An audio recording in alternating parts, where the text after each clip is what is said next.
Okey, bismillahirrahmanirrahim. Assalamualaikum warahmatullahi wabarakatuh. Salam sejahtera, salam perpaduan, salam demi Malaysia.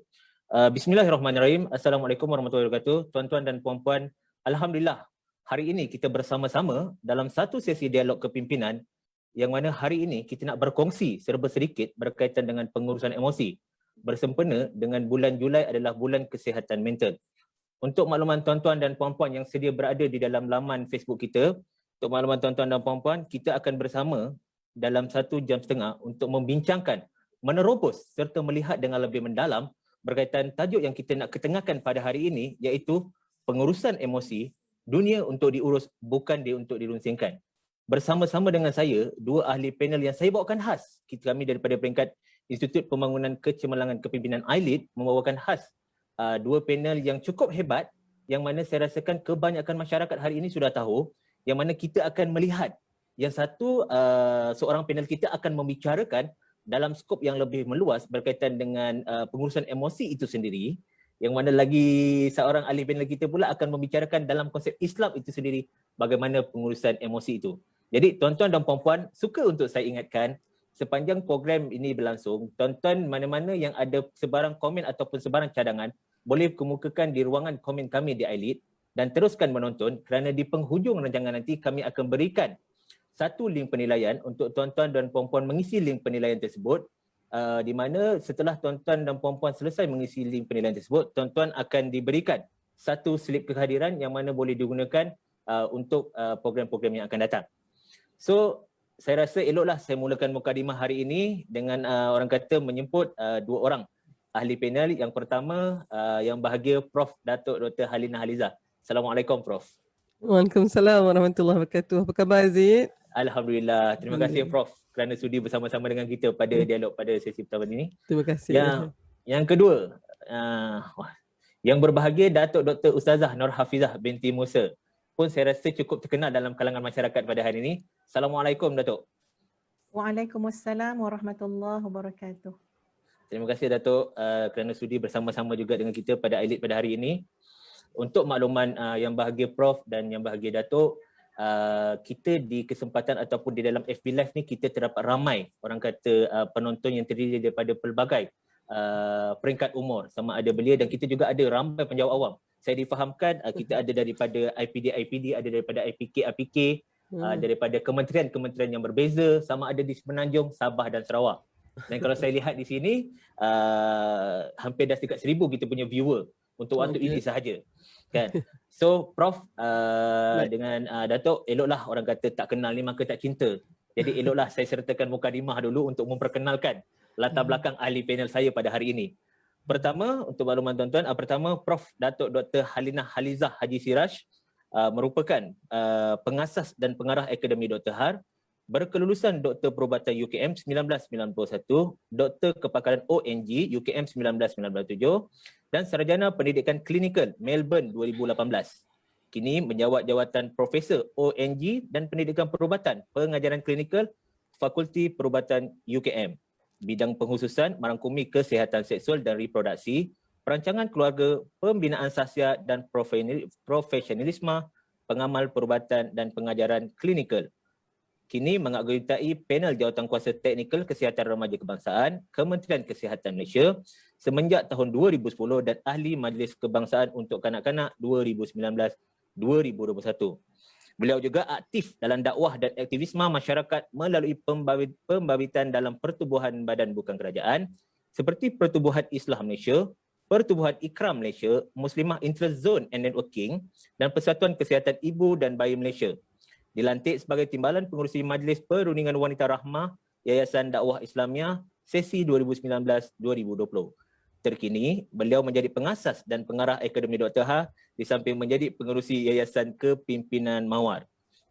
Cukup panjang untuk saya bacakan Prof punya ni. Kita pergi kepada ahli panel kedua, Ustazah Nur Hafizah Musa atau lebih dikenali dengan panggilan Kak Cik, mendapat pendidikan pada peringkat sarjana muda di University of Yarmouk, Jordan dalam bidang sastra bahasa Arab dan pengajian Islam. Seterusnya, beliau menyambung pengajian pada peringkat sarjana di Universiti Malaya di Jabatan Dakwah dan Pembangunan Insan. Pada usia mencecah 43 tahun, ini telah menerima penganugerahan Doktor Falsafah PhD dari Akademi Pengajian Islam.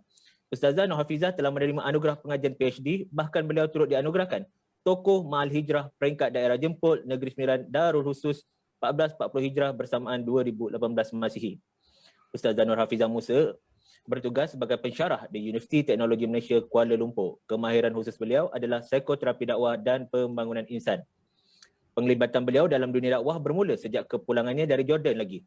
Kini beliau merupakan penulis buku, kolumnis majalah, panel tetap slot usrati di IKM FM, panel program Tanyalah Ustazah TV9, Al-Hidayah TV3, Forum Perdana TV1 dan lain-lain program penerbitan bersifat keagamaan. Saya rasa cukup panjang, Ustazah, untuk kalau saya nak memperjelaskan berkaitan dengan Ustazah punya biodata dengan Prof punya biodata. Macam saya cakap dengan tuan-tuan dan puan-puan, kita bawakan khas dua orang tokoh hebat pada hari ini yang mana bukan mudah Aileen nak lock kedua-dua tarikh ni bersama dengan dua-dua ahli panel yang sedia ada. Okey, memulakan mukadimah hari ini berbincang ataupun bicara berkaitan dengan pengurusan emosi itu sendiri. Prof, selaku pembuka bicara, boleh Ustazah? Kita mulakan dengan Prof dan kemudian kita bermula dengan Ustazah. Prof memulakan membicarakan soal pengurusan emosi. Saya suka dengar orang kata Prof punya orang kata kata-kata ataupun saya sering juga melihat Prof punya orang kata dari segi penyampaian program ke apa, Prof sering mengutarakan berkaitan dengan pengurusan emosi dan selalu Prof bercerita soal emosi ini adalah tingkap kepada apa yang kita fikirkan. Bagaimana nak melatih diri kita ni bersikap lebih positif. Prof kata bila diperkatakan konsep kecerdasan emosi ni, Prof kata ada 4 perkara yang berkaitan dengan emosi ni. Pertama, you mesti kena kenal pasti emosi. Kedua, dari mana saya dapat emosi itu. Ketiga, pastikan emosi itu digunakan atau tidak. Dan keempat, uruskan. Jadi Prof, bila kita hari ini membicarakan soal orang kata mengurus emosi, dunia ini untuk diurus, bukan untuk dirunsingkan. Jadi sebagai pembuka bicara dan pembukaan gelanggang kita pada hari ini, mungkin boleh Prof taksirkan sendiri apa yang diperkatakan dunia ini untuk diurus, bukan untuk dirunsingkan. Silakan Prof. Baik. Bismillahirrahmanirrahim. Assalamualaikum warahmatullahi wabarakatuh. Anak anda saya saudara Muhammad Aziz Nazwan. Rakan panelis saya yang berbahagia Datuk Dr. Ustazah Nur Hafizah Musa ya. Dan semua yang sudilah ya untuk berada di depan skrin masing-masing ya, dan tak tahulah berapa lama tahannya tu. Kadang dengar 5 minit lepas tu dah lentuk dah. Ni pukul 3 pagi, 3 petang kan. Okey. Pertama sekali saya nak ucap terima kasihlah di atas jemputan ni ya. Saya amat merasa berbesar hati bila Aileen menjemput dan moderatornya pun dah buat ambas sedikit saja. Okey. Dan sebelum tu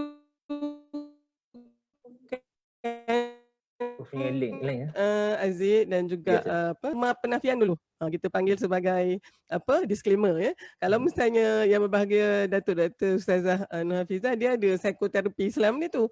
Saya tadi kalau baca tadi kan, saya ni nyambut bayi tu. Jadi saya ni pakai pembidana sikit. Puan mana dia orang kata credential dari sudut psikologinya. Jadi saya mohon dulu ya, mungkin nak mengingatkan pada diri saya terutamanya yang cakap ni juga yang mendengar, saya ni bukan dari sudut latihan asas saya adalah dari sudut psikologi ataupun psikiatri, saya tidak. Dan tapi mungkin sebagai doktor perubatan ni saya memang belajarlah secara orang kata tidak mendalam ya. Dan pada saya mungkin disebabkan oleh pengalaman kehidupan ni ya, naik turun ini, maka memanglah kena menguruskan emosi tu. Jadi saya minta izin, saya bukan bercakap sebagai pakar ya dalam bidang psikologi atau psikiatri. Kalau ada yang nak bertanya nanti ya, yang mungkin saya kira harus dijawab ataupun harus mungkin dikendalikan oleh pakarnya, saya mohon ya.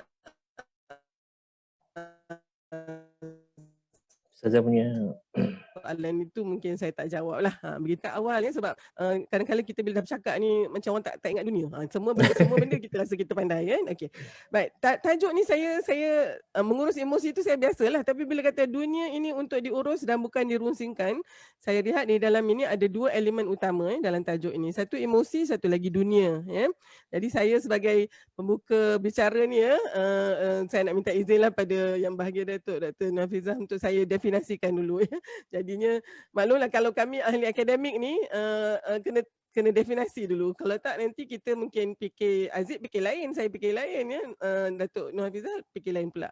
Jadi emosi ni yang selalunya tu adalah dia merupakan cetusan rasa ya, yang sebenarnya menghasilkan perbuatan dan tindakan seterusnya. Itu secara ringkas.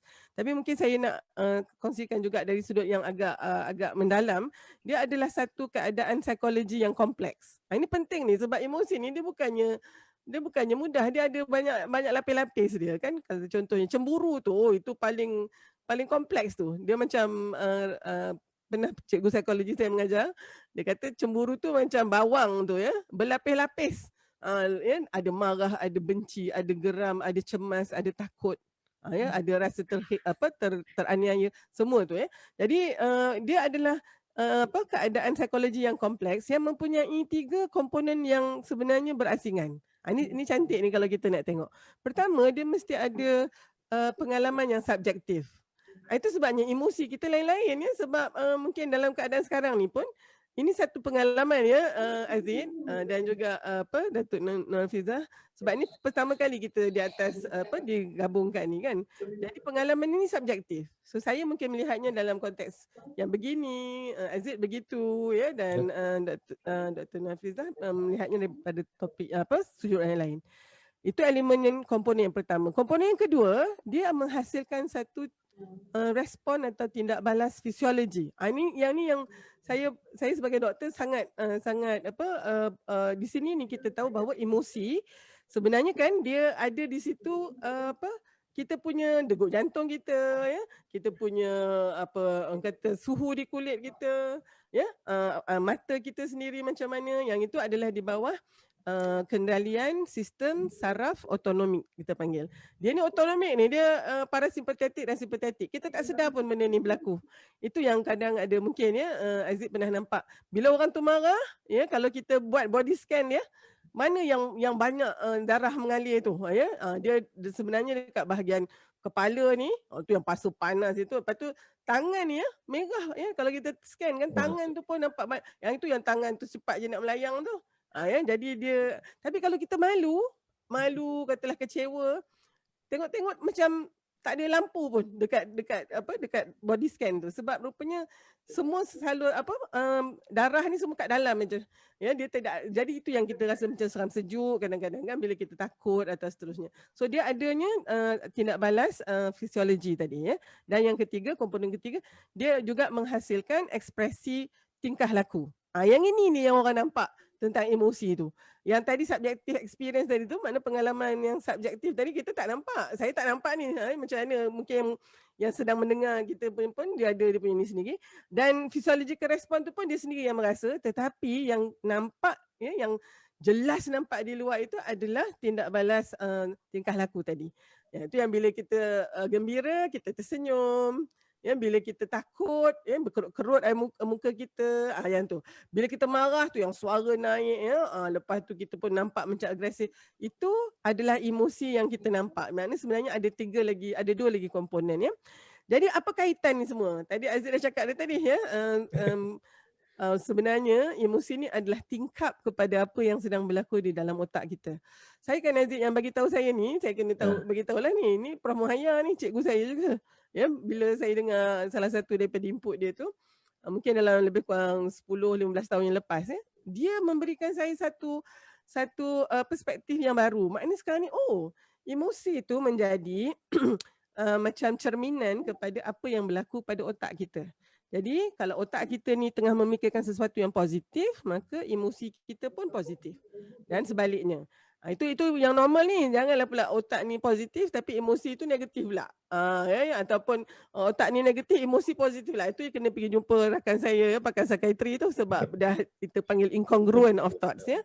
Jadi apabila pemikiran ini menghasilkan emosi, maka emosi itu pula akan menjadi pemacu kepada tingkah laku kita. Okey, saya nak concludekan pula. Itu tadi yang tentang emosi. Itu tentang dunia ni. Okay. Dunia ni macam-macam lah orang punya persepsi terhadap dunia. Mungkin bergantung kepada apa yang diajarkan daripada agamanya ya, ataupun yang dia sendiri fikir ya, apa yang dilihat dari persekitaran ya, nilai dunia ini kepada dirinya. Ya, jadi pada kita yang pada saya dunia ni begini saja, adakah dia di dalam kawalan kita atau di luar kawalan kita? Jadi kalau misalnya dia di dalam kawalan kita, maka kita mungkinlah lebih mudah untuk kita uruskan. Tetapi kalau dunia ini kita rasakan di luar kawalan kita dan dia yang sebenarnya mengawal kita, oh tentu sekali kita kena rungsing ya, sebab kita tak tahu apa sebenarnya yang berlaku. Dan sebenarnya kerungsingan ini atau stres ni kan Aziz, dia adalah Ya, betul. unfounded fear. Maknanya kita sebenarnya takut benda yang belum berlaku pun. Jadi saya nak rangkumkan, kalau kita sebagai yang beriman ni, ni nanti Datuk yang bahagia Datuk akan huraikan, kalau kita merasakan dunia ini hanyalah pinjaman ya sementara dan kita pula berada di sini ini dengan dengan perancangan Allah. Jadi kita merancang tapi Allah lebih lagi perancangannya lebih baik. Maka kita akan pastinya melihat dunia ini sebagai satu yang boleh kita uruskan insya-Allah, dan mestilah kita rungsing juga ya, tetapi mungkin lebih banyak rasa kita boleh urus daripada kita rungsing. Tapi kalau sebaliknya, semuanya ada di dunia ni sajalah ya, hidup mati kita memang untuk dunia ni, maka tentu sangat banyak yang nak kita rungsingkan. Wallahu alam, saya berhenti kat situ dulu. Okey, terima kasih Prof. Kan saya rasa permulaan mukadimah yang cukup cantik itu berkaitan dengan emosi itu sendiri, berkaitan dengan 3 perkara dan kemudian Prof bangkitkan soal bagaimana sebenarnya pemahaman dunia untuk diurus. So beralih kepada Ustazah Datuk Nor, Ustazah Nur Hafizah. Mungkin Ustazah ada pandangan yang berbeza dari segi konsep Islam itu sendiri. Mungkin tadi Prof dah menyatakan sebahagian, tetapi di peringkat Ustazah pula, bagaimana sebenarnya apa yang diperkatakan dunia untuk diurus bukan untuk dirungsingkan, dan khasnya kalau kita melihat dari sudut pandang agama itu sendiri. Silakan Ustazah. Assalamualaikum warahmatullahi wabarakatuh. Bismillahirrahmanirrahim. Allahumma lakal hamdu hatta tarda, wa lakal hamdu idza radita, wa lakal hamdu ba'da ridha.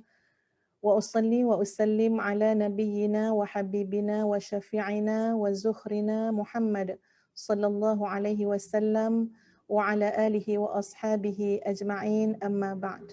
Terima kasih banyak-banyak kepada pengerusi forum kita pada petang ini, iaitu saudara Muhammad Aziz, yang maknanya tadi Prof pun panggil anak anda kan ya.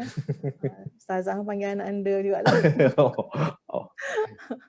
Masya Allah, subhanallah, yang dikasihi, dihormati, lagi dirindui kekanda Ustazah sendiri yang berbahagia, Profesor Datuk Dr. Halina, yang selalu dipanggil ya nama yang lebih mesranya adalah Kak Ha je, ya Dr. Ha.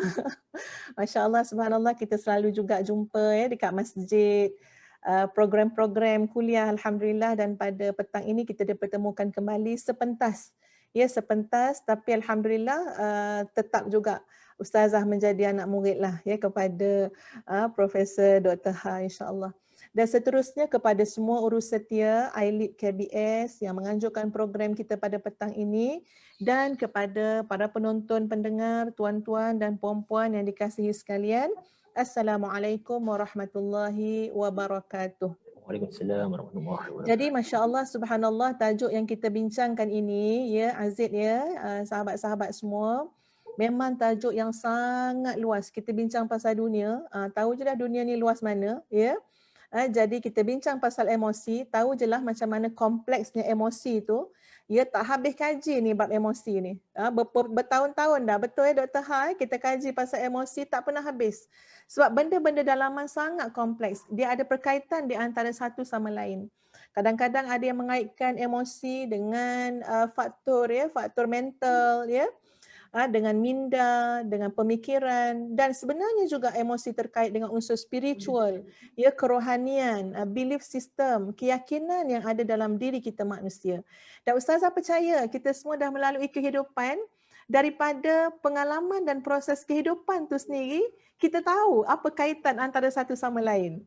Ya, jadi insya-Allah pada hari ini ya dalam forum kita ini kita saling tambah menambah lah ya Dr. Ha ya, apa yang patut insya-Allah dengan sebuah hasrat kami nak sama-sama membantu diri kami dan membantu saudara-saudari di luar sana untuk memiliki sebuah kualiti kehidupan yang baik insya-Allah. Baik. Berbalik kepada tajuk kita ya. Apa tajuk dia anak anda Aziz? Ya, dunia untuk diurus bukan untuk dirunsing. Betul. Okey, Ustazah nak bagi satu ayat Quran. Sebab apa? Sebab insya-Allah bila kita lihat kepada konsep ayat tu, kalaupun mungkin ada yang mendengar ini yang bukan sama pegangan dengan kita, bukan daripada agama Islam, mungkin berlainan agama, tetap boleh dilihat konsep pada ayat yang nak Ustazah bacakan ini, iaitu a'udzubillahi minasyaitonirrajim, la yukallifullahu nafsan illa wus'aha. Allah tidak pernah membebankan kepada seseorang itu kecuali apa ataupun kecuali pada kadar yang mampu untuk dia pikul dan tanggung. Inilah dia sebuah kehidupan dunia yang pastinya memiliki amanah, tanggungjawab, bebanan, ujian, masalah, dan segala macam. Nanti anak anda Azib boleh sebut apa lagi perkataan yang seerti macam tu. Tapi yang kita nak yakini, sebab itu tentang emosi yang disebut oleh Dr. Ha tadi telah diulas secara definisinya. Maknanya untuk kita nak menguruskan emosi tadi terlalu penting untuk kita memiliki kefahaman, pengertian terhadap konsep kehidupan kita di dunia ini. Ini adalah gambaran makro yang tidak boleh dinafikan. Sebab tu kadang-kadang anak anda Aziz tuan-puan, Dr. Ha, kita memang boleh untuk consultation contohnya pada masalah-masalah kejiwaan dan sebagainya untuk kita bercakap pada juzuk-juzuk yang lebih kecil tapi melihat kehidupan secara pandangan yang makro ni terlalu penting. Terlalu penting. Jadi apa yang pertama, Allah tidak pernah membebankan kita dengan sesuatu yang kita tidak mampu. Tengok macam mana lori kan. Lori ni ada berapa tayar Zid? Ada lori, Ustazah pun tak tahu dah lori berapa tayar kan. Ada 14 tayar pun ada. 10 tayar pun ada. Kita tahulah kalau lori tu beban dia boleh sampai lori 14 tayar, pastilah banyak tan dia boleh bawa. Tapi kalau kecil berapa tan je. Ini adalah satu simbolik yang kita boleh faham terhadap kehidupan kita masing-masing. Jadi maknanya apa? Apa jua yang berlaku dalam keadaan kita sekarang, kehidupan kita sekarang, kita harus meyakini bahawa ia adalah dalam lingkungan keupayaan kita sebagai manusia untuk menguruskannya. Dunia untuk diurus, bukan untuk dirunsing. Bukan bermakna tak boleh runsing langsung. Itu kalau cakap jangan runsing walaupun sebesar kuman, itu Ustazah menipu namanya tu. Maknanya kita cakap pun padahal tadi baru runsing Kak Ha. Baru runsing tadi kan, banyak kerja apa semua kan. Bukan bermakna tidak dirunsing, tetapi kita mengurus itu lebih bagus, lebih baik daripada kerunsingan menguasai diri kita sehingga tindakan kita tidak bagus. Emosi kita juga tidak bagus. Itu satu konsep yang kita kena pegang bahawa bertenanglah. Bertenang. Sebab kadang-kadang kenapa emosi itu diluah dengan pelbagai gaya, pelbagai bentuk, sebab ketenangan tu hilang, Dan itu adalah pengalaman yang kita semua lalui, Dr. Ha. Walaupun berceramah macam ni bukan bermakna tak marah ni anak anda Zid, Marah, pernah menangis, pernah menjerit, pernah semua pernah berlaku, Alhamdulillah dengan pengalaman itulah kita berkongsi dengan masyarakat.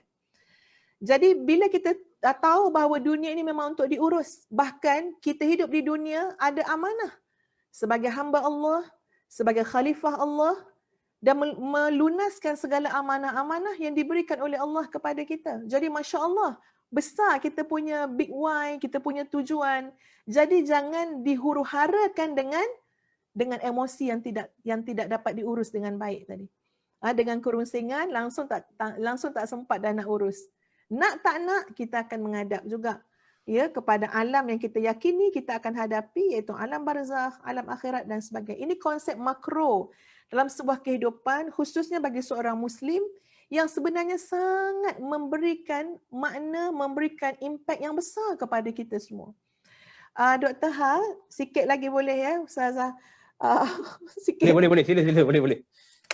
Ginilah kadang-kadang cakap teori-teori ni rasa macam tak tahu ke mana dah pergi kan. Ini cerita pengalaman sikit lah Ada beberapa hari dulu Dr. Ha, sahabat-sahabat sekalian, Ustazah mengikuti kuliah maknanya masuk kelas Risalah An-Nur. Jadi kita belajar juga, ada guru-guru yang kita belajar lah masuk kelas Risalah An-Nur Syekh Badi'ul Zaman An-Nursi. Jadi masya-Allah subhanallah, bila belajar tu kan, guru yang mengajar tu bagi tahu macam mana pemikiran Syekh Badi'ul Zaman ini terhadap dunia ni. Jadi sebenarnya menarik ya sahabat-sahabat, kita nak tahu pemikiran setiap orang terhadap dunia. Menarik sebenarnya. Dia membantu kita. Jadi subhanallah, Syekh Badi'uz Zaman An-Nursi bagi tahu dunia ni apa? Dewan menunggu syurga. Ya, bila disebut dewan menunggu syurga kan, tak pernah lagi dengar Ustaz, bagi saya lah Dr. Ha, rasa belum pernah lah dengar perkataan dewan menunggu syurga. Tiba-tiba diketengahkan pemikiran Syekh Badi'uz Zaman An-Nursi bahawa dunia ialah dewan menunggu syurga. Seperti mana di tempat-tempat lain, dewan-dewan lain, kita menunggu, kita boleh sabar tak? Kita menunggu, kita boleh tak terima arahan? Baru ni vaksin pun kena menunggu dalam dewan kan? Suruh beratur. Nak tengok IC, tunjuk. Mana MySejahtera, tunjuk. Lepas tu, sana Saza, beratur sana dulu. Ambil nombor, tengok nombor kena panggil. Tengok, tunggu. Tengok nombor, katalah kita nombor 360, baru nombor 200. Sabar. Ya, tunggu. Main handphone dulu kan. Tengoklah apa yang boleh tengok dulu. Masya Allah, subhanallah. Ya, sahabat-sahabat sekalian, maknanya apa? Kita tahu bila kita berada dalam dewan menunggu, kita akan sabar. Kita ada tujuan. Subhanallah, cantiknya Syekh Badi'uz Zaman An-Nursi mengatakan dunia ialah dewan menunggu syurga. Sabar, ya, saling tolong menolong dan sebagainya. Dan bila kita melihat konsep makro yang disebut tadi, kita akan lebih tenang menghadapi kehidupan, dan semua itu akan memberikan impak kepada emosi kita. Orang tak sabar, tengoklah emosi dia macam mana kan, ya. Dengan marahnya, dengan mukanya, macam itulah, ya. Dan memetik kata-kata Hamka sebagai mengakhiri pusingan yang pertama. Apa kata Prof Hamka? Jangan takut jatuh, kerana yang tak pernah memanjat saja yang tak pernah jatuh. Jangan takut gagal, kerana yang tak pernah gagal hanyalah orang yang tidak pernah melangkah. Jangan takut salah, kerana dengan salah yang pertamalah kita dapat menambah pengetahuan, membuat penambahbaikan untuk mencari jalan yang lebih benar pada langkah yang kedua. Jadi hidup ini di dunia untuk diuruskan, hadapi dengan tenang, bukan untuk digelisahkan. Gelisah sikit-sikit tak apa. Ya, boleh jumpa Dr. Ha, minta nasihat dan sebagainya, insya-Allah. Itu saja. Assalamualaikum warahmatullahi wabarakatuh. Waalaikumsalam warahmatullahi wabarakatuh. Terpegun sebentar dengan Ustazah punya kata-kata ni. Memetik kata-kata Hamka ni. And Prof, tadi bila Ustazah membicarakan soal emosi, soal kesabaran, soal tolong-menolong, pengurusan emosi itu sendiri.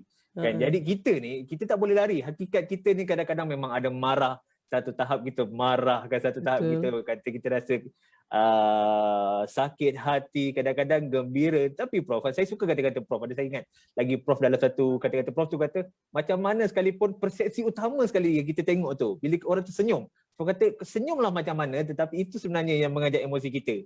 Jadi berbalik kepada pengurusan emosi ni Prof kan. Jadi macam mana sebenarnya kita ni, mungkin Prof boleh kongsikan tip macam mana kita nak mengurus emosi kita dengan baik ni. Kan? Okey, silakan Prof. Baik. Terima kasih Aziz, dan juga bila Datuk Dr. Nur Hafizah panggil saya Kak Ha, saya kena panggil dia Kak Cik lah pula kan, ya. Jadi tapi of course Aziz kena panggil saya Mak Cik lah kan. Okey. So dalam konteks saya rasa flow dia sangat cantik, ya. Memang bila kita ingat ayat surah Al-Baqarah ayat 286 tu, ayat yang terakhir tu, la yukallifullahu nafsan illa wus'aha, dia di situ ada kekuatan. Ya, maknanya kita takkan dapat apa-apa melainkan dengan ada yang di luar daripada batas kemampuan kita. Jadi itu yang buatkan kita sabar tadi tu. Ya, kita tunggu dulu, sabar. Dan sebenarnya saya pula pernah dengar ni Kak Cik, ya, dunia ni kita ni sebenarnya kampung halaman kita kat syurga. Kita memang bukan duduk kat sini kan. Dulu ibu Nabi Adam AS dan juga Ibu Hawa asalnya dari syurga. Jadi kita memang kalau kata lagu Sudirman balik kampung tu, ya, almarhum Sudirman kata balik kampung tu, sebenarnya balik kampung kita ke syurga. Jadi kena sabarlah, tapi memang ya peluang nak masuk ke tidak tu bergantung bagaimana kita bertingkah di sinilah, ya. Okey. Untuk menjawab soalan anak Aziz tu, ya, sebenarnya sebelum nak mengurus emosi ni, tadi Aziz ada cakap langkah pertama adalah mengenal pasti emosi. Saya sebenarnya mengenal pasti emosi ni sangat-sangat penting kerana kebetulan kita ni daerah sebelah sini dunia ni lah ya, di bahagian timur ni kan ya Kak Cik, kita ni banyaknya memendam emosi. Jadi dan memang itu terbukti ya dari sudut perbendaharaan kata atau vocabulary tentang description of emotion, dari sudut menggambarkan tentang emosi, kita adalah kelompok manusia yang paling sikit dia punya perbendaharaan kata tu dibandingkan dengan mungkin ya mereka di bahagian lain di dunia. Kalau kita tengok English language saja, saya bukan nak mendewa-dewakan bahasa Inggeris ni, tidak, tetapi dia dalam satu-satu emosi dia tu dia ada pecah-pecahan lagi. Kalau happy tu ya adalah elation ya, mungkin dia ada excitement gitu. Kalau marah pun benci lah katakan, dia ada resentment ya, I resent you, I despise you. Dia lagi kecil tu Kak Cik. Jadinya emosi tu sangat tepat untuk gambarkan, maka dengan itu kita lebih mudah untuk menguruskan dia. Masalah kita hari ini agaknya terutamanya kita ya untuk satu masyarakat yang lebih suka memendam rasa kita, itu yang kadang kita kata marah ke? Tak. Tapi hati dalam tu marah tu. Suka ke? Tak juga. Jadi biasa-biasa je lah ini. Emosi biasa-biasa ni yang sangat bermasalah ni. Ya, dia tak boleh nak menggambarkan emosi dia. Oleh sebab itu saya rasa itu bukan saja dari sudut individu, tapi mungkin dari sudut budaya kita. Jadi kan Aziz, Dr. Han nak share satu ni lah ya, macam mana nak kenal pasti emosi tu dulu ya. Boleh. Okey. So ini mungkin sedikit ni lah. Jadi cikgu ni dia kena ada juga bantuan belajar ni Kak Cik. Ya, betul. Kalau misalnya cakap terangin je ni dia macam ni. Okey ya. So ini apa yang saya katakan tadi. Dia mesti ada trigger atau stimulus ataupun kita kata rangsangan. Kemudian dia mencetuskan emosi ya, dan emosi tu nanti di dalam otak ni nanti dia akan filter, dia akan tapis, dia akan analisa kan, akhirnya menghasilkan tingkah laku ya. Dan kalau kita lihat yang ini okey, sebab saya ni bukan pakar psikologi, jadi saya boleh pakai yang ni. Kalau pakar psikologi dia kena guna tool yang lebih ni ya Aziz, tapi bukan saya gunakan ini sekadar mudahnya lah untuk melihat skala emosi kita. Tetapi sebelum tu yang lagi penting adalah emosi-emosi yang ada tu ya. Jadi kalau kita tengok emosi yang sebelah kiri ni ya adalah emosi yang dinamakan upward spiral. Maksud dia ini emosi yang mempunyai lingkaran ke atas ya. Dan ini dinamakan emosi yang positif ya. Dia dibandingkan dengan emosi yang downward spiral tu pula ya, itu adalah emosi yang makin lama makin ke bawah. Kalau kita lihat emosi 1, betul letak nombor 1 hingga 22. 1 hingga 7 itu adalah emosi yang positif ya, dan 8 ke 22 itu emosi yang negatif. Mungkin ada yang nak tanya ni datang dari mana ni Prof, kajian mana ke? Ni yang saya baca daripada Abraham Hicks. Ya, mungkin juga ya ada yang kata tak boleh dengar tu Abraham Hicks tu. Tapi pada saya ini lebih untuk ya memberikan panduan kepada saya tentang emosi saya. Saya lebih mudah nak tahu tentang emosi ni Kak Cik bila saya ada scale ni, sebab saya seorang yang kuantitatif ya, saya kena tengok skala tu. Ya, jadi mungkin kalau orang yang kualitatif tak apa tu, dia boleh bersajak, berdeklamasi ya, berpantun ya. Saya tak boleh, saya kena tengok begitu ya. Okey, jadi kalau kita tengok, faham Kak Ha. Ya, macam ni. Kak Cik ni kena belajar yang ni. Kak Cik kena belajar yang kuantitatif ni. Baik, itulah dia. So yang paling cantik kan Aziz bila dua-duanya tu ya bergabung. Jadi memang hybrid kan. Okey. Jadi kalau kita tengok emosi yang positif ni 7. Ya, yang negatif tu adalah 2 kali ganda, 14 ataupun katalah 15. Ya, jadi banyak sebenarnya kalau tengok emosi yang upward spiral ni, satu emosi dia boleh membawa kepada emosi yang satu lagi lebih tinggi macam tu. Jadi tak banyak emosi yang positif tu, tapi kesannya sangat sangat besar. Tapi emosi yang negatif ni, Kak Cik tengok tu, dia tiap-tiap lekuk tu, tiap-tiap corner tu ada. Ya. Jadi kalau kita tengok masa Dr. Han tengok ni kan Mula Aziz, dah kata apa dia yang ke-7 dan ke-8? Saya ni fikir macam tu, maknanya yang ke-7 tu adalah kiranya kunci. Kalau tak ada yang 7 tu, tak adalah pula yang nak naik atas tu. Dan yang 8 tu pula, itu juga adalah kunci. Bila kita rasa tu, sebenarnya lepas tu kita akan terus ke bawah. Dan yang saya terkejut tu, bila tengok ni, ni yang bahasa Melayunya lah ya, yang nombor 7 tu sebenarnya adalah rasa kecukupan dan syukur. Ya, yang itu tu yang saya nak berikan perhatian. Sebab kalau rupanya ya Aziz dan Kak Cik, dia rupanya kalau tak ada rasa qanaah ni, rasa cukup dengan apa yang ada ni, kita memang tak boleh naik ke atas tu. Itu kunci sebenarnya. Ya, maknanya rasa cukup dengan apa yang ada, ridha bil qalil ya. Maknanya ridha dengan yang sikit ni maknanya itu yang menyebabkan kita rasa mudah bersyukur, berterima kasih dan menghargai. Maknanya perasaan syukur, penghargaan itu sangat penting tu kerana dia adalah kunci kepada kebahagiaan kita. Mungkin antara kita yang banyak sangat komplain kan, asyik macam lepas jatuh ditimpa tangga, mula tangga kayu, lepas tu tangga batu, lepas tu tak tahu tangga apa lagi ni. Ya, mungkin kerana benda yang dah kita ada ni kita kurang syukurnya. Dan itu adalah sifat manusia kan, sangat sikit kita punya syukur. Lepas syukur tu rupanya barulah kita ada pengharapan. Lepas tu barulah kita jadi optimis. Ya. Kemudian kita ada ya keyakinan, I believe I can fly tu. Dan bila masuk ke yang ketiga tu enthusiasm tu adalah minat dan rasa keterujaan ni. Ini ni kalau tak payah bayar pun dia buat. Tak payah ya, kita tak bagi dia apa-apa, apa orang kata ganjaran pun dia akan buat ni Aziz. Sebab bila seorang dah enthusiastic dan tentu sekali bila dah passionate, ini tak perlukan lagi apa orang kata tenaga luar, tenaga dalaman sudah cukup. Dan akhirnya mudah-mudahan kita mencapai yang nombor satu tu ya, kegembiraan ya, kita rasa empowered dengan ilmu, kita rasa dikasihi, kita mampu mengasihi, kita rasa bebas ya.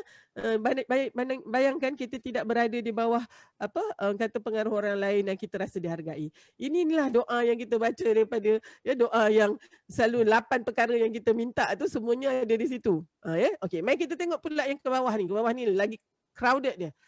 Dan yang ke-8 tu sebenarnya adalah kebosanan. Ya, kalau kita lihat kebosanan tu, saya ingat mulanya kegagalan ke apa tak. Rasa bosan ni dia datang apabila kita rasa kita tak boleh nak buat apa dah.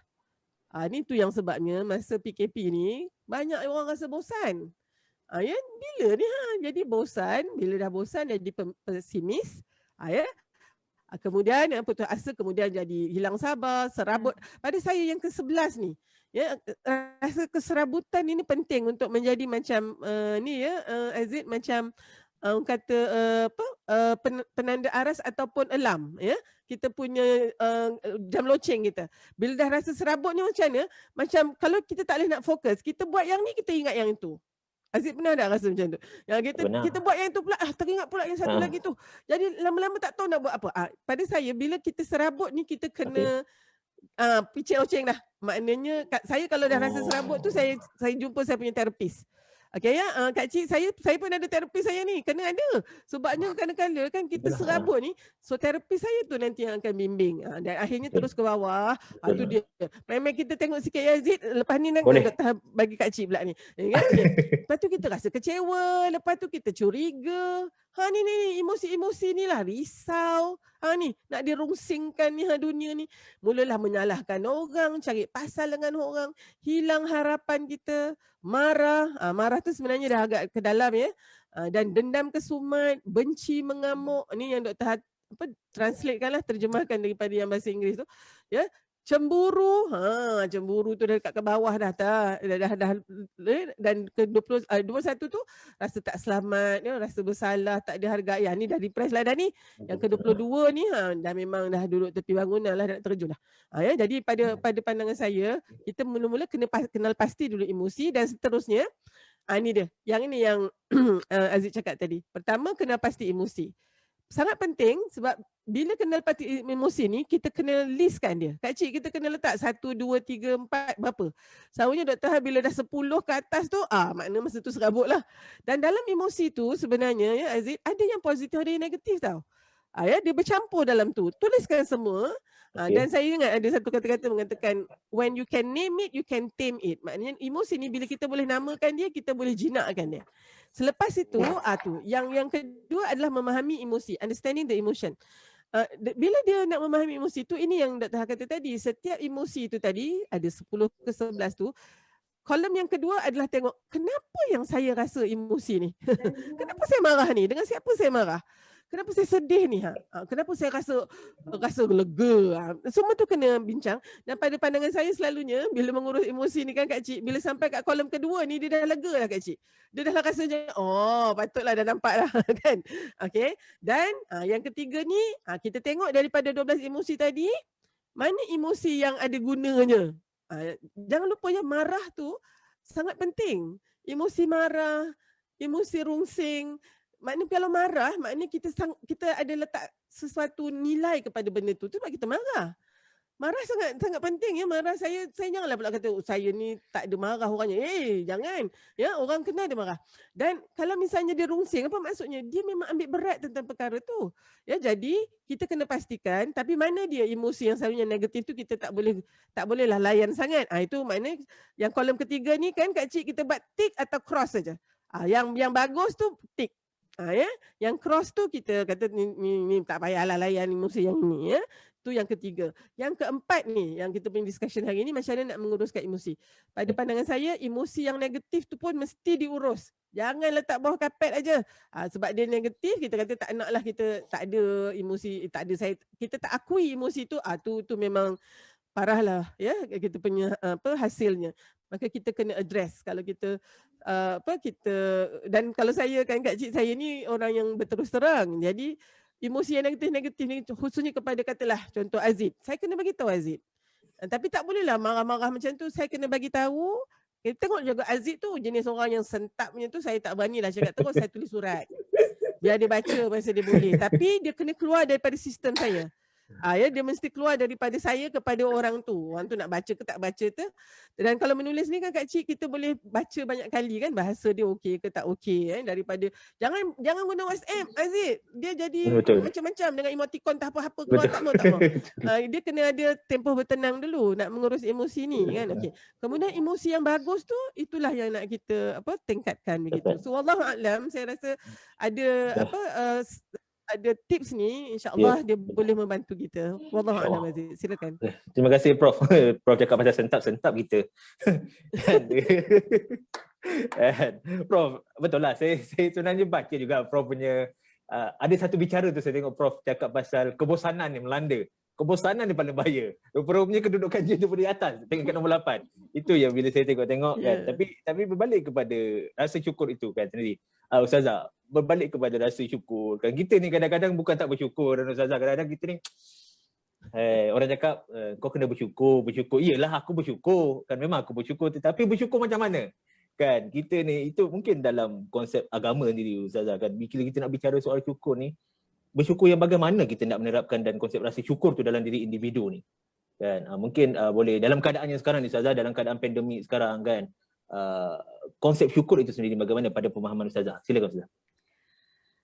Baik, terima kasih kepada anak anda Muhammad Aziz, Dr. Ha, sahabat-sahabat, tuan-puan yang bersama-sama dengan kita pada petang ini. Alhamdulillah, terima kasih sempat catat semua yang Dr. Ha cakap tadi. Alhamdulillah. Tak pun nanti minta je slide tu. Okey, sahabat-sahabat sekalian, sebelum menjawab apa yang Muhammad Aziz tanyakan tadi, sikit ya sebagai respon tambahan juga daripada apa yang Dr. Ha telah sampaikan. Benar doktor, kadang-kadang dalam kehidupan kita tidak membiasakan untuk menghargai emosi orang lain. Itu yang jadi kurang tu perbendaharaan kata tu ya untuk menggambarkan emosi ya. Sangat penting untuk ini sebab kita nak kait dengan apa yang banyak berlaku sekarang ya. Sangat penting dalam pendidikan, dalam tarbiyah kekeluargaan ya untuk diberikan penghargaan dan penghormatan kepada pelbagai bentuk emosi yang keluar secara semula jadi yang ketika itu belum pandai lagi anak kita untuk uruskan. Jadi kalau dia menangis, kalau dia mengajuk, jangan terus tahan. Ya, maknanya anak kita hidup dalam keadaan, dalam suasana, dia tak boleh menangis. Nanti diberikan gelaran, cengeng lah, ratu air mata lah, puteri mandi lah, macam-macam. Sebab nak beri gambaran apa dia, tak bagus perempuan, tak bagus yang menangis-nangis ni, tak bagus yang merajuk ni. Sedangkan kita patut menghormati dan menghargai kerana mereka masih lagi cuba meluahkan emosi mereka dan kita nak bantu untuk anak-anak khususnya menguruskan emosi itu dengan baik. Sebab yang banyak berlaku macam tadi Dr. Han sebut ketika mana orang sudah memang tidak dapat meluahkan lagi emosi dan kita selalu berjumpa dengan kes-kes di mana orang datang untuk consultation, counselling dan sebagainya tapi mereka dah tak nak bercakap. Mereka datang tu keras je Aziz ya, tak ada apa, senyap, senyum tidak, menangis tidak, tanya tak jawab. Ya, nak apa suruh tulis. Langsung tak ada perasaan sudahnya. Tak ada perasaan. Ya, jadi maknanya tolong hargai emosi ni, masya-Allah, ketika mana dibawa kepada kebaikan, dia menjadi satu kekuatan. Ya, satu kekuatan. Kesedihan kita, ketakutan kita sebenarnya adalah satu kekuatan ketika mana diuruskan dengan baik. Sebab tu bila melihat kepada soal emosi ni, ya, dia penting untuk kita melihat kita menguruskan emosi sehingga kita memiliki kecerdasan emosi tersebut. Ya, dan apakah dia kecerdasan emosi? Kecerdasan emosi ni, sahabat-sahabat sekalian, dia berkait dengan ketangkasan dan kecekapan peribadi. Ya, maknanya peribadi tu ada nilai kecekapan dalam apa? Dalam mengelolakan diri sendiri. Sebab ingat, emosi ni akan membentuk tindakan. Ya, emosi ni akan ada tindak balas dia kepada cara hidup, kepada keputusan yang kita buat dalam hidup kita. Cuba bayang kalau misalnya kata orang nak kahwin, jumpa mak dia, nak bagi tahu, mak saya nak kahwin ni bulan depan ni, padahal kerja tak ada lagi. Tanya mak masa mak tengah marah, berani? Agak-agak dapat kahwin ke tak dapat kahwin? Jangan main-main dengan emosi. Salah, keputusan jadi berganjak. Ya, mak semalam bagi, hari ni tak bagi pula. Yelah, sebab kita nak reconfirm tu masa mak tengah marah. Jadi emosi ni berkait habis belaka dengan kehidupan kita. Jadi yang penting untuk perkara yang pertama tadi adalah bila kita dapat menguruskan emosi dengan baik, kecerdasan emosi itu memberikan satu impak yang baik kepada peribadi, iaitu kita boleh mengurus diri kita, mengelolakan semua komponen yang ada pada diri kita. Ya, masya-Allah, perbincangan tentang komponen dalam diri ni tak habis-habis Kak Ha. Ya. Kalau dalam Islam lagilah masuk roh, masuk nafsu, masuk segala macam, dah masuk hati, ada yang hati secara roh lah, hati qalbi lah, hati saintifik, lagi macam-macam. Ya, tapi kita buat satu rumusan yang lebih mudah, maknanya ada unsur spiritual, mental, ya, fizikal dan juga emosi tadi. Jadi kemampuan diri kita mengelolakan diri ini sebenarnya itu adalah hasil daripada kecerdasan emosi tadi. So kita boleh urus semua benda. Sebab dalam Islam kita tak lihat benda ni terpisah. Ya, soal yang tadi kita sebut marah, bosan, jemu, ya, tak qanaah, bersyukur dengan yang sikit, semua itu masuk dalam bab akhlak. Semua itu masuk dalam bab qalbun salim, hati yang sejahtera. Jadi tidak ada yang terpisah. Saling berkaitan. Ya, jadi kita ni nak bawa diri kita, masyarakat, anak-anak kepada apa? Kepada kecerdasan emosi. Pada tahap yang pertama adalah dia boleh kelola diri dia. Belum nak kelola orang lain lagi, belum nak kelola kementerian lagi, belum nak kelola apa-apa lagi yang kat luar sana, ya. Diri kita dulu. Ya, kalau tak kita akan terjebak dalam semua benda-benda yang negatif yang telah disebut oleh Dr. Ha tadi, sifat-sifat tadi. Tamaknya, dengkinya. Sebab apa? Sebab kita tak boleh kawal diri kita. Yang kedua adalah kecekapan sosial. Ya, bila masuk kecekapan sosial, maksud dia apa? Dia ada kemampuan, kecerdikan, kehalusan dalam menangani hubungan dengan orang lain. Dia yang biasanya kita akan jadi pemarah, merajuk, stres ni pasal jumpa orang ke tak jumpa orang, Muhammad Aziz? Jumpa orang. Ya. Duduk seorang-seorang kat rumah rasa macam penyabar lah kita ni kan. Inilah duduk seorang-seorang kat rumah kan. Ya. Rasa macam hati mulia je kan masa PKP ni kan. Cuba keluar rumah sekejap. Ya, nanti nampak macam-macam. Jadi Masya Allah, Subhanallah, nak menguruskan emosi kena tengok macam mana perlakuan kita, tindak balas kita dalam sesuatu hubungan. Komunikasi dengan orang lain. Masya Allah, dalam Islam, Nabi mengatakan apa? Seseorang yang keluar di tengah-tengah masyarakat dan dia bersabar dengan apa? Kerenah masyarakat tu. Kerenah orang lain tu. Lebih baik daripada seseorang yang hanya duduk dalam rumah tumpu pada ibadah dia. Makna nak bagi tahu, tengok macam mana Islam ya menghargai hubungan-hubungan kita, silaturahim kita, sama ada kejiranan, persahabatan yang sudah pasti. Dengan sebab kita berhubung dengan orang lain ni lah, memang mengancam emosi kita lah ya. Memang geram, berjanji pukul 3 sampai pukul 3 pagi, janji 3 petang. Itu tengok tu sabar setara mana nanti tu ya. Sebab orang. Sebab tu berapa ramai kan Dr. Ha, ini bukan orang lain yang cakap. Kadang-kadang kita pun sama. Kita rasa macam pertemuan kita dengan orang tu lah menyebabkan kita jadi macam ni. Kan? Contohlah kita kata dengan anak kita, Mak dulu ni kan lembut sangat, pijak semut pun tak mati. Tapi sejak kahwin dengan ayah kau, ya tengok dia mula dia nak mengatakan yang kekasaran dia, sikap dia, panas baran dia sebab apa? Kerana hubungan dia dengan orang lain. Jadi orang yang boleh menguruskan emosi dengan baik, Masya Allah, Subhanallah, Islam menguruskan soal hubungan tadi. Dinamakan dengan satu hubungan yang sangat cantik, silaturrahim. Nak bagi satu pemikiran yang baik terhadap hubungan sampai namakan silaturrahim. Sampai beri pahala kepada silaturahim, beri ganjaran pada silaturahim supaya apa? Kita ada kekuatan untuk berhubung dengan manusia. Walaupun antara keadaan yang selalu kita hadapi adalah dengan orang ni lah hati sakit. Ya, bagi bantuan tak ucap terima kasih. Kan ya? Baru tadi ada program dengan Nabil kan? Nabil Ahmad dia cerita, kita bagi pampers, dia kata anak dia tak pakai pampers jenis ni, dia pakai jenis lain. Jadi macam-macam. Kalau tak keluar tak tahu kan. Tak berhubung dengan masyarakat tak tahu. Bila kita berhubung, kena tahan jiwa juga. Tapi subhanallah, Islam letakkan apa dia? Kamu tolong orang lain, Allah tolong kamu. Kamu berhubung sambung silaturahim, itu jalan kamu ke syurga. Ya, berkat usia kamu. Macam-macam ganjaran Islam bawa datang. Supaya apa? Ada ketahanan dalam kecakapan sosial tadi. Yang ketiga, sahabat-sahabat, adalah keterampilan sosial. Bila sebut tentang emosi, emosi bukan tujuan kita. Emosi ni adalah komponen ya ataupun instrumen yang kita guna pakai untuk tujuan hidup kita yang sebenar-benarnya. Jadi bila sebut tentang kecerdasan emosi, kita didik emosi sehingga lahirnya suatu tahap keterampilan sosial. Selalu orang sebut keterampilan peribadi. Ya. Sebenarnya mana ada keterampilan peribadi kalau tak ada hubungan orang? Duduk dalam gua seorang-seorang, siapa dia tahu keterampilan kita? Ya, tak ada cerita keterampilan.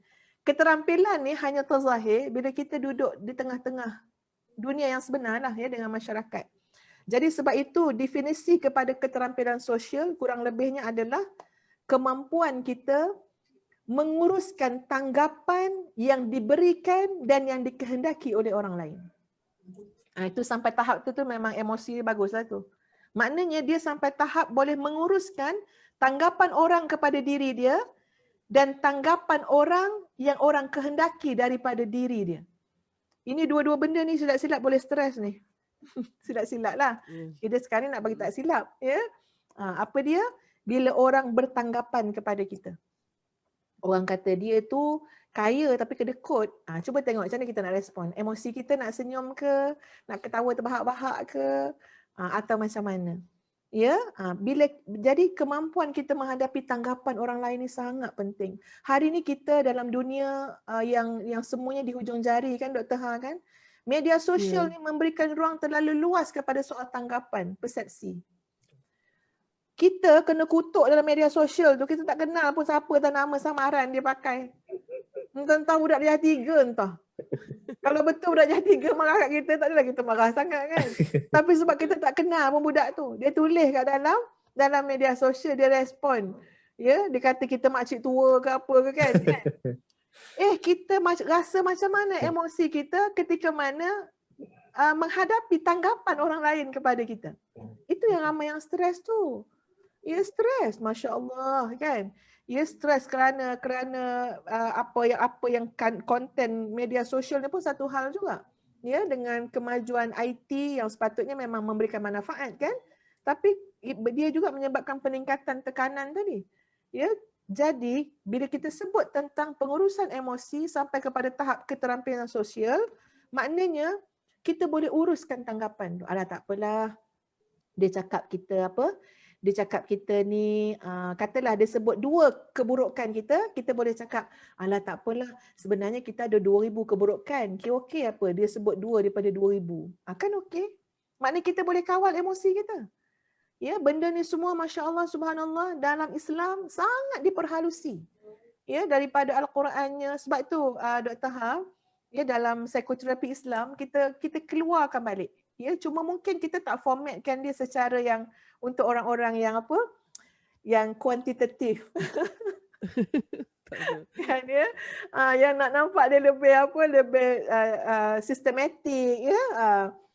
Jadi insya-Allah, dan benda tu sebab itu kita tak pernah menolak ya apa-apa teori ke ya perbahasan tentang psikologi yang dibawa oleh barat, kecuali benda tu bertentangan dengan prinsip dalam Islam. Yang lain-lain kita ambil sebagai al-hikmah dhallatul mu'min. Ya, hikmah itu adalah hak kita yang hilang. Mana je kita dapati, ambil balik. Ya, garap balik. Jadi yang ketiga tadi adalah macam mana kita menghadapi tanggapan yang orang lain berikan kepada kita dan tanggapan yang orang kehendaki daripada kita. Kita mungkin pernah bertemu dengan orang yang kata macam ni, saya ingatkan saya akan bertemu dengan orang yang baik. Tengok dia berharap jumpa kita ni baik. Ingatkan Azid ni orangnya berani, contohnya lah Azid. Saya baik contoh. Contoh kan ya. Maknanya kita pun terkejut dengar, maknanya dia sudah ada tanggapan yang dikehendaki daripada kita. Ya, ingatkan berani, sebab tu dah pergi rombongan dengan Azid, boleh jugalah Azid tolong-tolong makcik ni, ingatkan dengan tangan. Rupanya pemalas contohnya lah ya. So kita dengar tanggapan yang dikehendaki oleh orang lain juga, itu adalah keterampilan sosial. Orang yang boleh bertenang, yang pandai menguruskan, ya, bahkan ada mesej pula kebaikan yang dia bawa menghadapi keadaan-keadaan yang sulit, yang tak menyenangkan itu. Ini memang orang yang ada kecerdasan emosi yang baik. Jadi dalam kecerdasan emosi tadi menurut Islam juga ya, termasuklah persoalan syukur. Cuma tadi Azid tanya pasal syukur, Ustaz akan sebut sikitlah ya. Syukur ni adalah kesibukan kita dalam memanfaatkan nikmat. Full stop, letaklah kat situ dulu. Syukur adalah kesibukan kita dalam memanfaatkan nikmat, ya, maknanya di jalan yang Allah redai lah. Kita mungkin bertemu dengan macam-macam definisi syukur, konsep syukur, huraian syukur. Tapi pada petang ini dalam masa yang sangat terbatas, Ustazah nak kita fokus kepada konsep syukur adalah tumpuan kesibukan yang kita berikan kepada memanfaatkan nikmat. Kita boleh namakan nikmat dengan pelbagai nama. Kalau dekat jabatan kita panggil modal insan. Ya? Sumber manusia, macam-macam kita panggil ya. Nikmat ni sebenarnya adalah sumber yang kita boleh manfaatkan. Sumber kekuatan kepada kita. Sebab itu masya-Allah Ustaz pernah dengar syarahan daripada seorang laki-laki, tak ingat nama dia siapa, daripada orang negara Eropah tak silap yang dia tak ada, yang dia kudung kaki tangan dia, Dr. Ha. Siapa nama Dr. Ha kalau ingat? Bukan Nick apa tu yang boleh, berenang apa semua tu ke? Ya betul, rasa namanya ada punya Nick tu lah. Tapi bukan Nick Kelantan ni. Ya. Bukan Nick Kelantan. Bayangkan dia kudung tangan, kudung kaki. Allahu akbar, Allahu akbar. Ya. Kita yang Muslim ni pun kalau itu ujiannya pun tak tahu lagi kita macam mana. Tapi dia boleh cakap macam mana, dia kata bahkan kalau saya mati dan hidup lagi pun, saya nak hidup yang kali kedua tu pun kudung tangan, kudung kaki juga. Ya, kalau anda kata boleh berulang-ulang lah hidup kat dunia ni, dia kata saya nak macam tu juga. Kenapa? Dia kata sebab walaupun saya tak ada kaki dan tak ada tangan, tapi saya ada akal fikiran. Saya ada pengetahuan. Saya boleh sampaikan. Saya tak terhalang pun untuk menyampaikan. Dan ada teknologi yang membantu saya. Bahkan saya telah pergi ke hampir seluruh, maknanya terlampau banyaklah negara-negara yang telah saya lawati, dan yang paling maknanya dia panggil yang paling satu benda yang kita kena fikirlah, sebab dia kata herannya saya yang memberikan semangat kepada orang yang ada kaki dan tangan. Betul. Pelik juga kita ni kan. Patutnya yang bertangan pergi bagi semangat pada yang tak ada tangan. Ini yang tak ada tangan bagi semangat pada yang ada tangan. Jadi dia kata apa? Sebab modal saya masih ada. Ini kalau kita nak ambil pengajaran lah kan. Maknanya modalnya masih ada. Modal akal, modal fikiran, modal ailio, lisan, segala macam. Hati yang baik adalah modal yang terbesar dalam hidup. Jadi syukur ni adalah sibuk memanfaatkan modal yang kita ada, nikmat yang kita ada. Tapi kalau kita duduk dalam keadaan meratap, merintih, kita lupa, kita hanya sibuk melihat apa yang kita tak ada. Ini Ustazah bukan menafikan soal keperluan untuk saling bantu-membantu dalam masyarakat. Itu sangat penting. Ya, tapi sebab itu juga, sebab Ustaz tak nak apa yang Ustaz cakap ni dalam suasana sekarang difahami secara terasing, terpisah-terpisah. Ya. Bila kita sebut tentang ni, maknanya kita memberikan nilai tambah. Ia nilai tambah.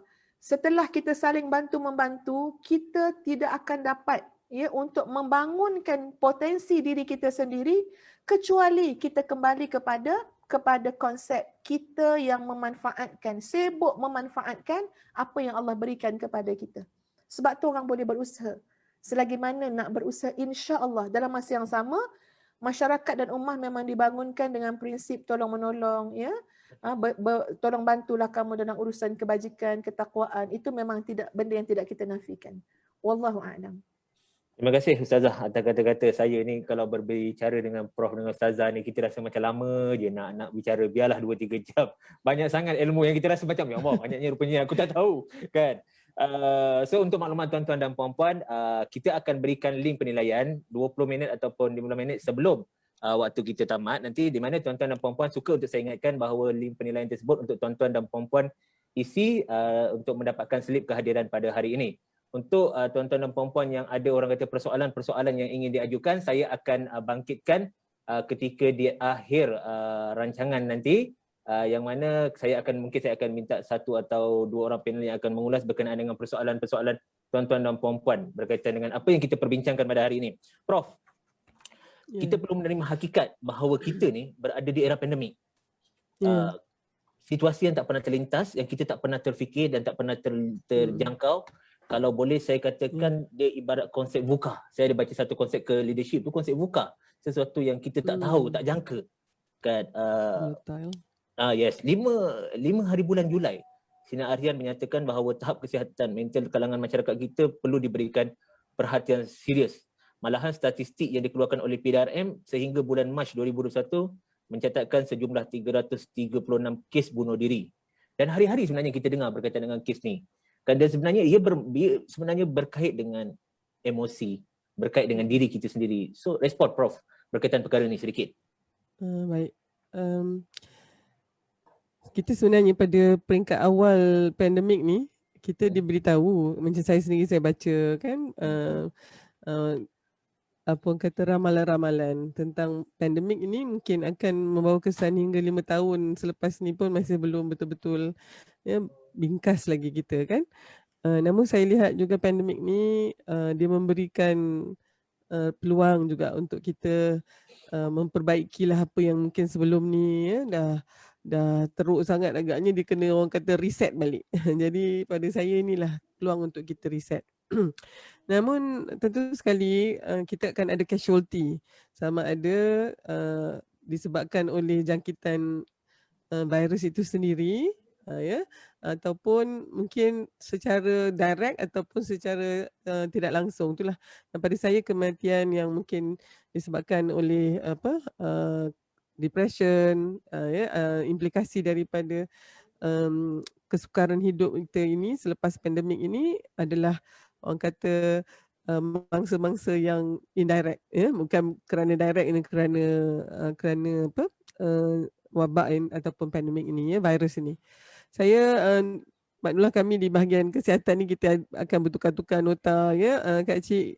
Sekarang ni yang paling menyedihkan tu adalah apabila satu keluarga tu, kadang-kadang satu keluarga tu masuk. Maknanya macam agaknya di awal tu kita yang masuk tu yang agak uzur, yang dah 60 kan, yang warga emas tu. Tapi sekarang ni yang masuk ni macam bapaknya, mak dia, lepas tu anak dia juga, ada juga yang muda-muda lagi, dan kita masih sebenarnya kita belajar lagi tentang ni. Jadi apa yang Aziz cakap tekan buka tadi kan, dia sebenarnya volatile, maknanya dia sangat meruap, maknanya tahu je lah benda yang volatile ni kan, dia boleh terbakar anytime kan, dan dia juga kalau kita uncertainty, kemudian kompleks, kita tak boleh nak hurai kan Kak Cik, benda ni semua berkait-kait, dan ambiguous ni maknanya tak tentulah, tak clear lah, dia macam yang ini pun tidak, yang ini pun tidak. Jadi apa sebenarnya yang emosi yang akan terhasil daripada VUCA ini adalah rasa runsing, rasa you are out of control. Tidak ada apa-apa. Kan yang buat kita seronok sangat ni Aziz, sebelum ni kan kita macam semuanya dah macam zon selesa kita kan. Normal. Kita balik rumah makan, Yeah. lepas tu nanti solat sekejap, lepas tu rehat, lepas tu kan tidur, lepas tu esok pergi kerja balik. Itu je lah. Tiba-tiba dalam adanya pandemik ini, kita terkeluar daripada zon selesa kita. Dan sebenarnya Aziz, saya mungkin nak bagikan dalam konteks zon pula kali ini ya. Betul. Kita daripada zon selesa tu sebenarnya di luar tu adalah zon ketakutan. Dan dua zon ini, satu adalah zon yang kita sebenarnya dalam zon selesa tu kita in control, tetapi dengan pandemik ini tadi Aziz memang merujuk kepada pandemik ini yang masih belum lagi kita boleh kawal ya, maka kita berada dalam zon ketakutan. Kita takut macam-macam perkara ya. Dan kalau musim dulu pun kan Kak Cik agaknya kita tak apa, kalau nak kena tu nak buat macam mana gitu kan. Sekarang ni pun kita kata boleh, memang boleh kena betul jangan main-main ya. Jadi kita ada vaksin pula. So vaksin ni alhamdulillah lah juga, tapi tak juga 100% macam tu ya. Jadi zon ketakutan kita ini sebenarnya apa yang kita idamkan sebenarnya Kak Cik dan Aziz. Kita nak ya, lepas ni nanti habislah MCO semua, kita balik macam tahun 2019, 2018 lu. Tak ada dah. Ya, kita dah memang tak akan balik ke situ. Ya, maka kita hanya perlu terus ke depan. Zon seterusnya adalah zon pembelajaran. It is learning zone. Dekat sinilah kita belajar untuk berhadapan dengan kesukaran kita. Ya, kita tak boleh lagi lah nak orang kata kalau dulu kan jangan tak ada banyak gunanya pun, kita terus belajar macam mana nak hidup dengan keadaan ni. Macam contohnya, kita dulu agaknya nak bercakap macam ni kan sukar kan. Saya kalau boleh nak betul-betul nampak Aziz di depan ni, Kak Cik depan tu kan. Tapi sekarang ni dah ini aja yang boleh. Okey pula kita. Kan bolehlah nak host sendiri ke apa tu, kita belajar. Jadi zon pembelajaran ni sangat penting. Dan saya bimbang ni apabila kita tidak mahu nak belajar ni. Jadi itu sebenarnya semuanya dengan ilmu kan. Nak dunia ni dengan ilmu, akhirat pun nak ilmu, nak kedua-duanya pun kena dengan ilmu. Maka kita kena belajar sekarang ni, hidup di dalam zaman yang memang tidak akan sama dengan yang sebelum ini. Dan hanya selepas kita belajar ini baru kita boleh sampai ke zon kata tumbesaran kita, ataupun di mana kita akan berkembang ya, dan semakin maju ya, zon kemajuan kita, the growth zone ni Jadi kalau kita tengokkan ya, balik kepada ni, kita sebenarnya bila kita lihat kes-kes tadi tu, inilah sebenarnya yang berlaku dalam masyarakat kita. Mungkin pada ya pandangan saya lah, pandemik ni dia bukannya menghasilkan isu ataupun masalah yang baru ya Zid, Kak Cik, dia mendedahkan lagi pekung tu. Itu dalam bahasa kita lah, membuka pekung di dada. Sebelum ni pekung tu terlindung ya, tapi dengan adanya pandemik ni, jadi bukan nak kata tak ada ni penderaan rumah tangga, penderaan kanak-kanak, penderaan pasangan hidup masing-masing ada, tetapi dengan ada pandemik ni dia lagi berat. Kita bukan tak tahu adanya orang yang rasuah ataupun ada orang yang tidak berintegriti, tapi dengan pandemik ni kita lagi nampak ya siapa sebenarnya yang gila kuasa ke, siapa sebenarnya yang itulah dia tadi ya. Maka saya kira sekarang ni saya nak quote apa yang Farid Zakaria dia cerita dalam buku ni. Nak tunjuk buku sikit lah kan. Buku yang ni. Farid Zakaria dia tulis 10 lesson for a post-pandemic world ya. Farid Zakaria ni yang kan selalu yang CNN tu. Dia kata dulu kita selalu kata kat anak-anak kita dan kita think big gitu. Tapi sekarang kita kena think small sebab virus itu sangat kecil. Tapi kesannya sangat besar kerana kita sebagai manusia ya, sebagai satu kelompok tidak belajar daripada kesilapan kita. Dan oleh sebab itu sebenarnya Farid Zakaria antara mereka yang telah meramalkan ya bahawa keadaan kita walaupun nampak sangat maju kan dengan artificial intelligence semua, dia meramalkan ya bahawa kita tidak akan mampu bertahan dengan pandemik yang merupakan jangkitan. Itulah yang sedang kita alami ini. Adakah ini lebih menduka citakan kita? Saya rasa salah satu lagi daripada cara untuk menangani masalah ini adalah untuk ya bersedia. Dan dengan bersedia ni juga kena ilmu juga. Dan kalau tidak kita dengan VUCA tadi tu Aziz, memanglah ya kita akan rasa seolah-olah tidak ada masa depan. Dan saya nak tutup dengan semalam saya dapat satu satu apa kiriman. Kadang WhatsApp ni bagus kan Kak Cik, kita tengah ni tengok datanglah kan. Ini ada macam saya rasa mungkin ada orang dapat juga. Dia seorang apa daripada benua Afrika ya. Sedang berjual agaknya yalah ya, gerai dia tu dekat Afrika lah kan, biasalah macam mungkin ya sangat daif. Ada pisang, ada buah-buah lain semua, dan dia sedang menjual tu dengan senyuman itu. Rupanya di bawah itu ditulis dia bahasa Arab Kak Cik, tapi tu yang saya mungkin kena hafal lah. Tapi dia lebih kurang bagai mengatakan bahawa mengapa saya harus risau sebagai seorang hamba yang fakir, kerana Tuhan saya adalah yang maha kaya. Ya, maknanya dia tak risau dia ini fakir kerana dia adalah hamba kepada yang ghani. Ya, jadi maknanya yang itu saya rasa deep betul. dia macam seolah-olah kata kita ni kan, itulah tadi ya, kita lupa bahawa ya sebenarnya yang menjaga segala urusan kita Allah Subhanahu Wa Taala. Miskin dan kaya itu tidak mulia di sisi Allah ya. Allah tidak membezakan kita dengan kemiskinan atau kekayaan itu ya. Manusia je yang rasa macam kalau dia miskin dia hina, dan kalau dia kaya dia mulia. Sedangkan Allah tidak meletakkan nilai yang itu kan Kak Cik, hanya kepada inna akramakum indallahi atqakum. Kan ya. Sebab si kaya boleh jadi miskin dalam sekelip mata. Dan yang si fakir ini boleh jadi kaya raya bulan depan. Jadi Allah tidak melihat kita dalam konteks itu ya. Allah melihat bagaimana kita bersyukur apabila kita ya diberikan kelebihan ya, dan kita bersabar apabila kita ditimpa musibah. Akhirnya ajabali amril mukmin. Ajaib urusan orang beriman ini semuanya baik ya, kerana imannya tu. Jadi mungkinlah yang ni, janganlah ada pula yang dengar ni Aziz kata klise lah doktor ni kan, asyik iman. Habis kalau tak memang itulah. Betul. Kan? Saya tak boleh nak katakan adanya ubat yang lain kalau itu betul. ubat dia. Betul. Wallahul a'lam. Terima kasih Prof atas perkongsian, dan saya rasakan tadi persoalan yang terakhir saya ajukan pada Prof. Selepas ni saya akan buka satu soalan yang daripada penonton. Cuma untuk makluman penonton yang berada dalam talian kita, pautan pendaftaran dan penilaian keberkesanan program telah kita pinkan di ruangan komen. Boleh anda semak dan mengisi. Sebelum saya pergi kepada soalan-soalan penonton, soalan yang mungkin saya ajukan kepada Ustazah dahulu. Satu soalan, Ustazah, kita bercakap ialah bila kita bersembang dan kita kata setiap sesuatu yang berlaku ni mesti ada hikmahnya. Ini ayat yang biasa kita dengar kan, setiap apa yang berlaku ni mesti ada hikmahnya. Agama Islam itu sendiri mengajar konsep percaya kepada qada dan qadar. Kan, namun ada kala kita ni manusia leka dan rasa lemah bila memikirkan sesuatu yang tak pasti. Dan akhirnya timbullah persepsi macam Ustazah cakap tadi, persepsi macam Prof cakap dulu, timbul kita punya kan, macam mana sebenarnya, apa sebenarnya yang aku cari dalam kehidupan aku ni. Kan, ataupun kita timbullah kan rasa lemah. Dan inilah selalu kalau saya tengok Ustazah punya bicara selalu dalam YouTube ke apa, Ustazah sering menyatakan berkaitan dengan tekanan diri. Jadi dalam diri kita ni, manusia ni, bagaimana sebenarnya kita ni nak mengurangkan rasa tekanan dalam diri kita, dan bagaimana kita nak melatih diri kita ni supaya sentiasa menerima hakikat bahawa itulah ketentuan takdir. Mungkin pandangan Ustazah sendiri. Silakan. Baik, terima kasih Aziz ya. Luasnya soalan Aziz, tak tahu nak jawab macam mana. Ya, konsep qada-qadar ni dia satu silibus tu. Okey, tak apa. InsyaAllah Allah Ta'ala cuba pemudahkan. Bila berlaku sesuatu kita nak dapat hikmah kan? Orang yang dapat hikmah daripada setiap perkara yang berlaku sebenarnya adalah satu kurniaan yang besar daripada Allah Azza wa Jalla.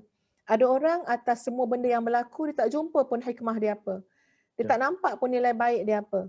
Ya, pada dia terhenti setakat melihat pada kacamata zahir saja. Kalau dia rasa tu buruk, maka buruklah.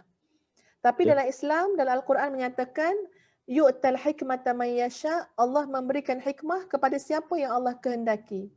Barang siapa yang mendapat hikmah daripada Allah, maka dia sebenarnya telah mendapat kebaikan yang banyak. Jadi subhanallah, sebenarnya dalam apa yang kita bicarakan ya, mengurus dunia, mengurus emosi dan sebagainya, sangat penting untuk kita melihat hikmah daripada setiap kejadian yang berlaku. Ya, sebagai contoh macam tadilah macam yang Dr. Ha sebutkan, bila berlaku pandemik ni, sahabat-sahabat sekalian, antara benda yang penting untuk kita lihat adalah betapa bertuahnya orang yang hidup secara bersederhana. Itu adalah nilai kehidupan yang kita boleh lihat Ya, kita boleh lihat pada situasi yang berlaku sekarang.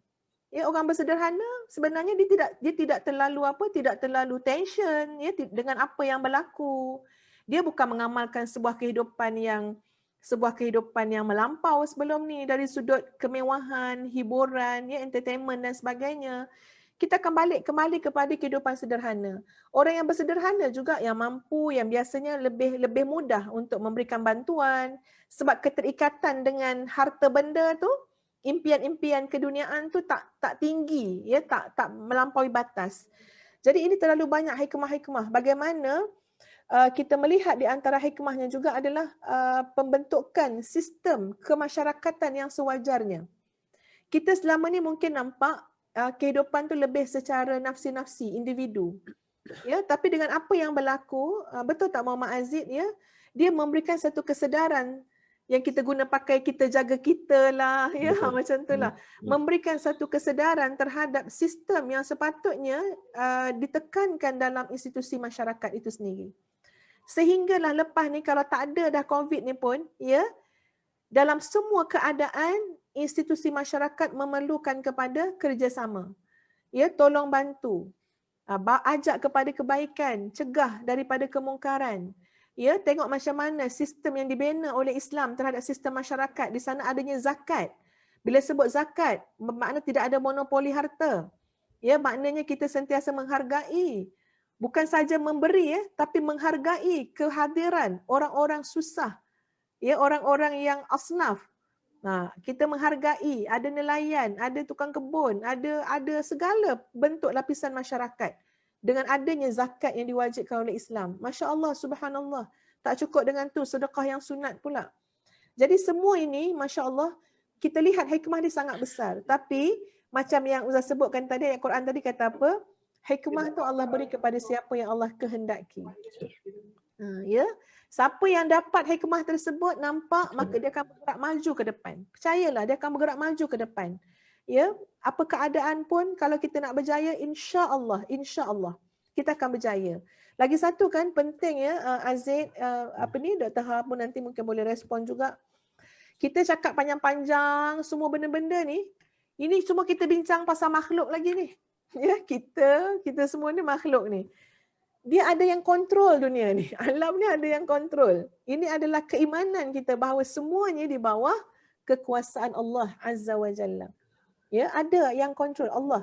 Idza aradallahu syai'an an yaqula lahu kun fayakun. Memang kadang-kadang sampai satu ketika pada kehidupan seseorang, dia putus harapan, rasa dah rapat ke dinding dah. Dia punya kecewa tu rasa dah tak ada jalan keluar dah.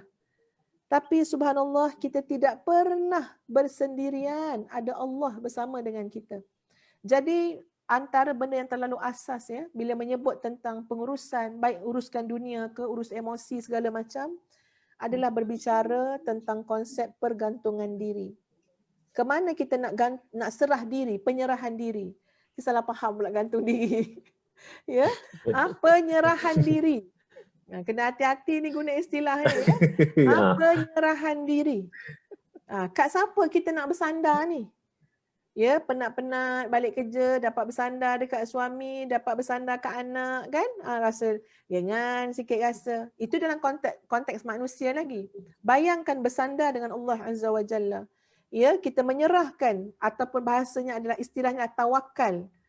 Jadi apa pun yang kita bicarakan daripada segala pandangan-pandangan tadi, tetaplah yang paling besar adalah Allah yang Maha Kuasa. Pergantungan yang paling hebat adalah tawakal, menyerah diri kepada Allah Azza wa Jalla. Dan antara hikmah yang paling besar, sahabat-sahabat sekalian, ialah Allah nak mengajak kita kembali kepadanya untuk meminta daripadanya, menyerah diri kepadanya, ya, al-isti'anah billah, memohon pertolongan Allah. Ya, terlalu banyak benda yang kita boleh buat penambahbaikan hasil daripada ujian yang berlaku ni. Ya, antara contohnya, ini termasuklah bab yang kita bincang pasal emosi ni.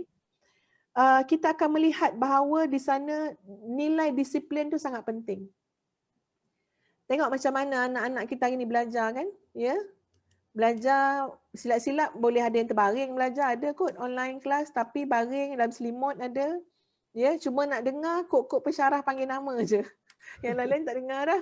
Mana dah tahu kalau ada, kalau tak ada tak apalah kan ya. Alhamdulillah kalau tak ada. Semuanya akan kembali kepada disiplin. Sungguh orang yang berjaya adalah orang yang berdisiplin dan tengoklah ke depan ni macam mana. Siapa yang ada disiplin, ada wawasan, dia boleh hidup insya-Allah, dia boleh berjaya insya-Allah. Tapi kalau kita tanpa pandangan manusia, kita tidak memiliki disiplin, dunia tak berjaya, akhirat apatah lagi. Belajar daripada Donald Trump walaupun mungkin ada ramai yang tak setuju ya dengan macam-macam lah prinsip yang dia bawa. Tapi satu benda yang kita boleh belajar daripada Donald Trump ni antaranya adalah dia adalah seorang sebelum menjadi presiden kan ya, dia ni adalah seorang pengusaha yang berjaya. Dia kata dia tak pernah takut dengan persaingan. Datanglah pembentuk ribut taufan pun dalam dunia perniagaan ekonomi dia tak pernah takut.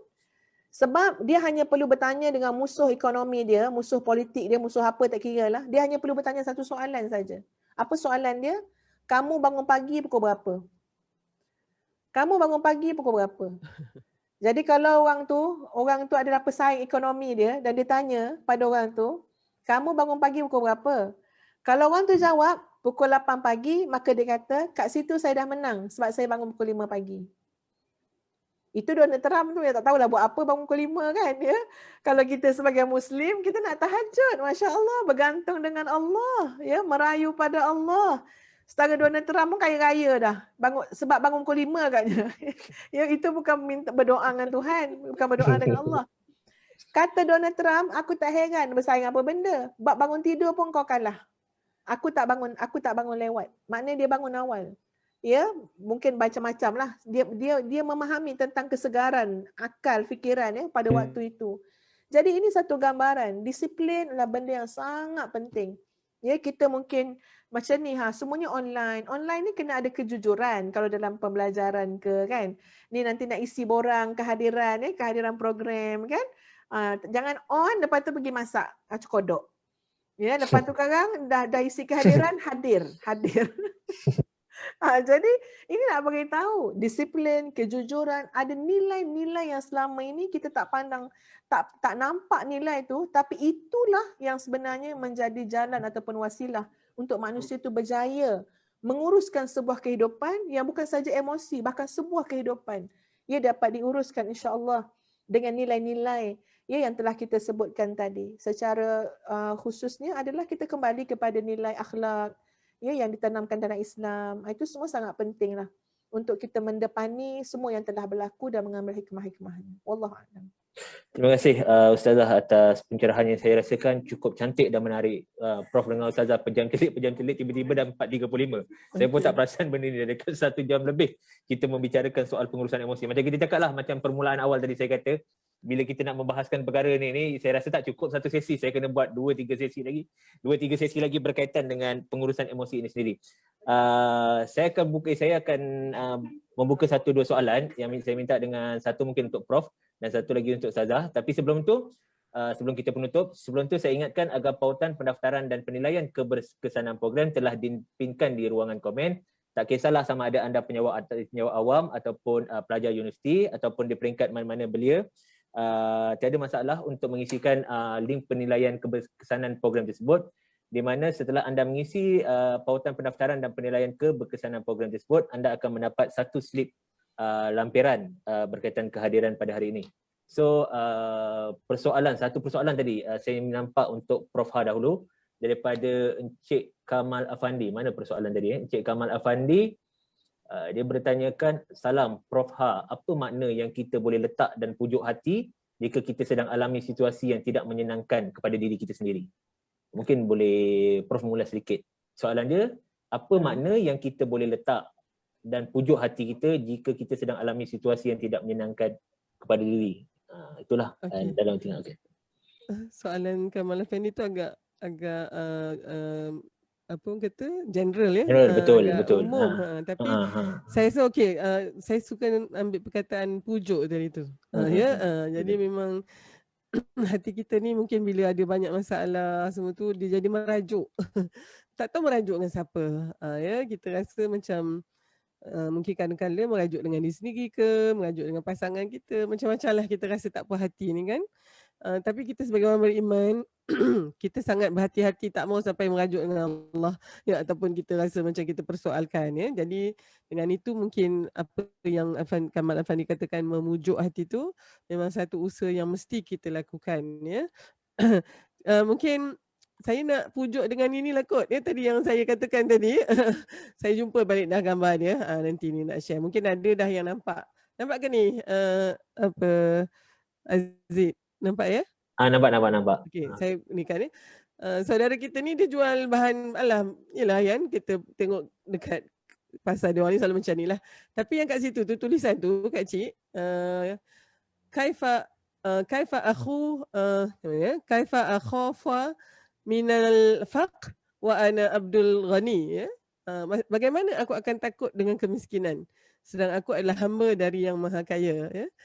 Jadi kalau misal kita tengok bagaimana dia memujuk hati dia ni, Encik Kamal Afandi kan. Dia mungkinlah dia kalau boleh dia nak jadi macam Donald Trump kan Cik, tapi dia tak. Dia jual pisang tu dengan orange saja tu. Tapi dengan senyuman dia tu sebab dia kata kenapa dia nak takut pula dengan kemiskinan? Sebab dia adalah hamba kepada yang maha ghani, yang maha kaya. Semua yang ada ni semua milik yang seorang tu, yang satu tu. Dan dia yang menentukan siapa dapat apa. Jadi itu mungkin satu pujukan lah. Tapi kan Kamal, kita ni manusia biasa, iman kita ada naik dan turunnya. Ada masa kita kuat tu kuat sungguh kita. Ada masa kita lemah tu orang kata terduduk sungguh kita. Saya kira itu sebabnya kalau kita ada masalah, kadang kita nak cerita kat orang ni Aziz, kadang katalah kita cerita daripada 10 orang ni, mungkin 5 saja yang nak sudi mendengar. Kak Cik baru nak dengar ni, yang 5 lagi tak mau dengar. Lepas tu Kak Ha, ada pula yang dengar masalah, lepas tu dia sebar masalah kita. Itu lagi lah, yang tu tak, itu lagi tak guna, lagi minta parah. maaf. Itu lagi tak guna. Tak guna. Tapi sekarang ni Kak Cik senang sangat nak menyebar cerita tu. Tapi okey, kita ini orang kuantitatif ni. Saya macam ni. 10 orang kita nak share masalah kita. Ya. Mungkin 5 saja yang sudi nak dengar, yang 5 lagi tak mau dengar. Kita baru nak cerita pun dia tak nak dengar. Dia kata aku minta maaf lah kalau bab-bab ni. Tapi kalau gelak ketawa, okey. Jadi kalau ada masalah, dia cepat-cepat lagi. Okay. So antara 5 orang yang nak dengar ni, mungkinlah ada 3 yang faham. Ya, yang 2 lagi tak faham atau macam nilah. 2 je yang faham, yang 3 lagi tak faham. Dia dengar ni, dengar. Alhamdulillah jenis yang pendengar yang baik. Kan Encik Kamal Afandi tengok habis dah kita cerita tu dia kata, aku tak faham lah apa masalah kau ni. Dia kata macam tu kan. So 2 ni pula yang kata okey saya faham. Dia ni jenis belajar empathy kan. Dia empathy dia belajarlah kita kena I feel you. Kita validate emosi dia kan. Lepas tu dia kata apa pula yang 2 orang ni. Dia kata saya faham tu. Tapi saya tak boleh nak buat apa-apa. Dia kata kan. Dah kita back to square one lah, maknanya tak dapat apalah, cuma dengar agaknya lepaslah sikit tu kan. Tapi kalau dengan Allah SWT ni, satu, dia akan sudi nak dengar. Kan? Cakap je lah bila-bila. Kita tahu hadis yang bila manusia ni datang pada dia berjalan, dia datang pada kita berlari kan. Yang itu tu kan memujuk hati kita. Dah lah dia nakkan dengar, dia faham lah tu. Dan bukan saja dia faham, malahan dia lah satu-satunya yang boleh melakukan sesuatu kepada masalah ni.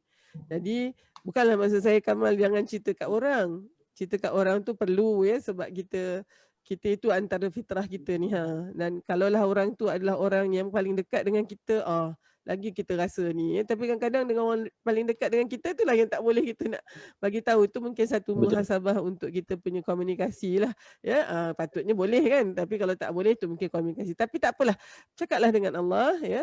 Namun ini satu lagi. Arwah pak saya selalu ingatkan. Kalau kita ni jenis tak pernah lah meninggalkan Allah, tak pernah membelakangkan Allah, sangat mudah tangan kita ni nak angkat, nak minta ni. Sangat mudah.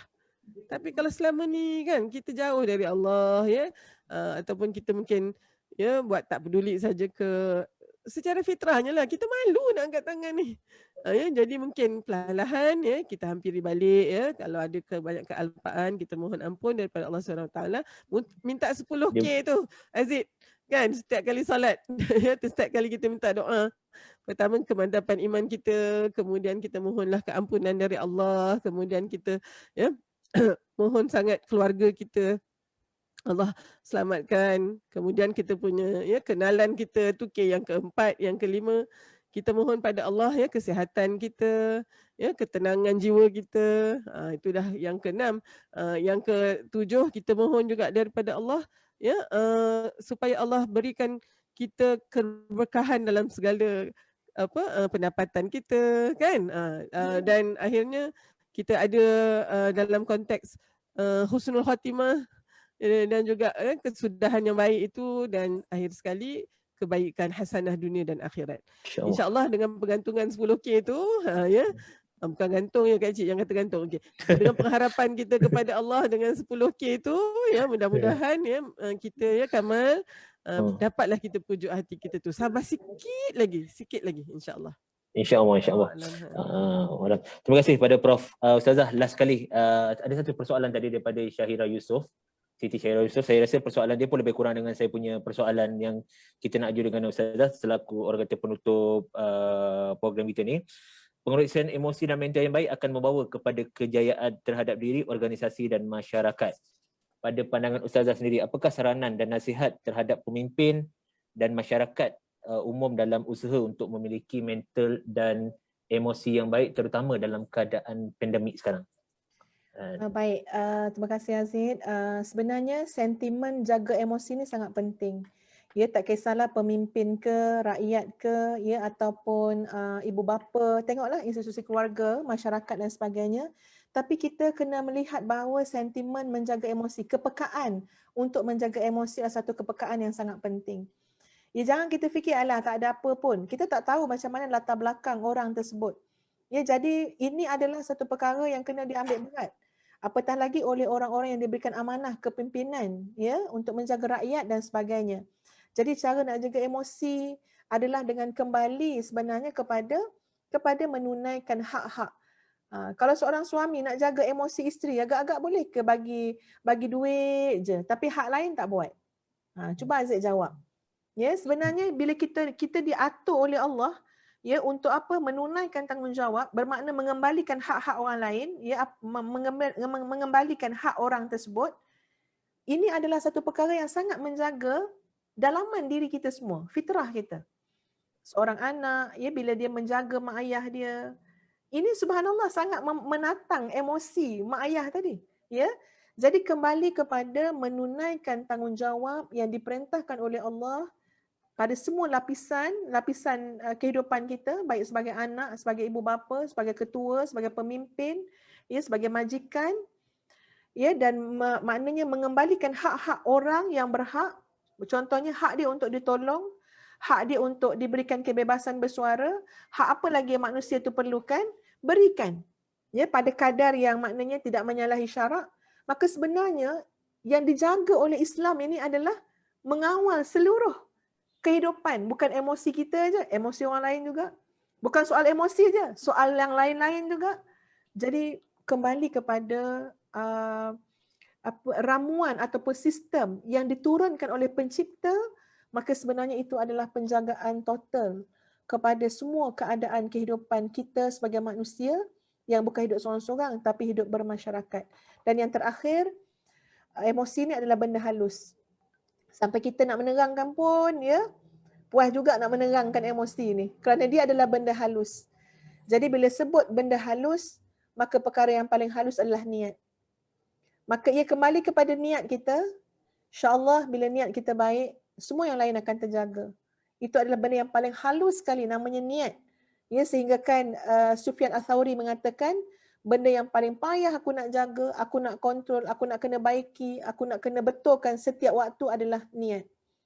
Jadi bila sebut tentang niat, bila niat tu baik, insya-Allah ya, Allah akan bantu kita, kawalan emosi, kawalan minda kita semuanya insya-Allah dalam keadaan yang baik-baik saja.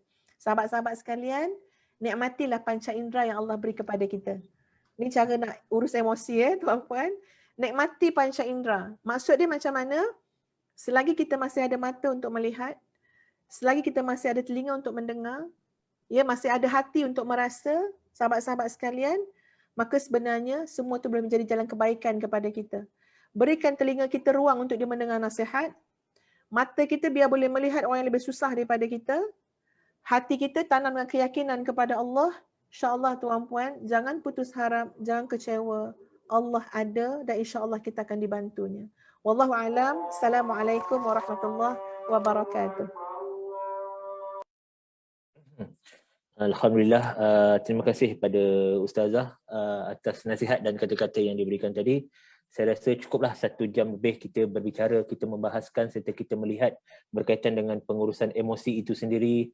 Dunia ini untuk diurus, bukan untuk dirunsingkan. Saya rasa cukup banyak persoalan-persoalan, pertanyaan-pertanyaan ataupun lembaran-lembaran yang telah kita rungkai, termasuk diri saya sendiri. Saya akui bahawa banyak benda yang hari ini kita belajar berkaitan dengan emosi yang kadang-kadang kita kena lihat secara dalaman kita ini macam mana. Apa sebenarnya yang kita ingin capai dan bagaimana sesuatu situasi itu kita hadapi dan lalui.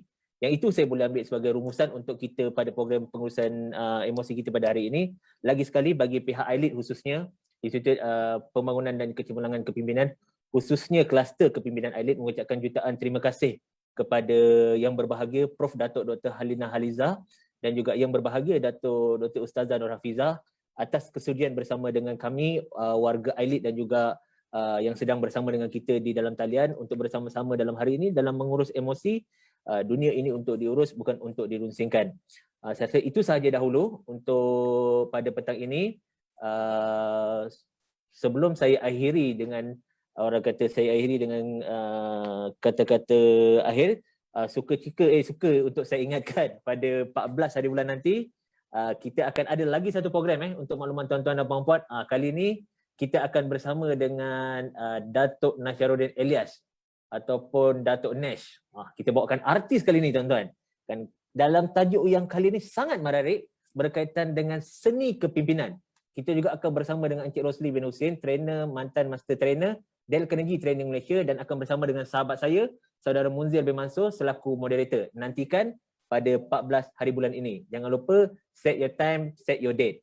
Okey, saya rasa itu saja yang bersama Datuk, yang bersama Prof. Terima kasih lagi sekali atas kesudian. InsyaAllah akan datang kita akan bersama-sama lagi dalam membahaskan dan membicarakan soal orang kata tajuk-tajuk yang lain, dan kami di Peringkat Elit rasa mungkin kita akan buat seri-seri akan datang, dan kita harap agar Prof dan Datuk tidak orang kata tidaklah lepas ni segan-segan nak panggil kita ke apa ataupun nak bersama dengan kita ke apa untuk sesi akan datang. So, InsyaAllah. Prof, Datuk, terima kasih lagi sekali. Cukup untuk Terima saya kasih, ingatkan. Haziq. Yes. Cukup untuk saya ingatkan, pautan pendaftaran dan penilaian keberkesanan program telah dipinkan di ruangan komen bagi yang belum isi. Jadi saya sudahi itu sahaja dahulu untuk program pada petang ini. Terima kasih lagi sekali. Sekian, wabillahi taufiq wa hidayah. Assalamualaikum warahmatullahi wabarakatuh. Assalamualaikum warahmatullahi wabarakatuh. Waalaikumsalam warahmatullahi wabarakatuh. Alright.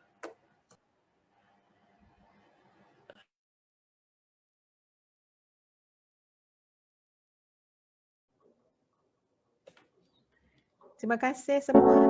Terima kasih Kak Ha. Terima kasih, Prof. Terima kasih, Ustazah. Assalamualaikum.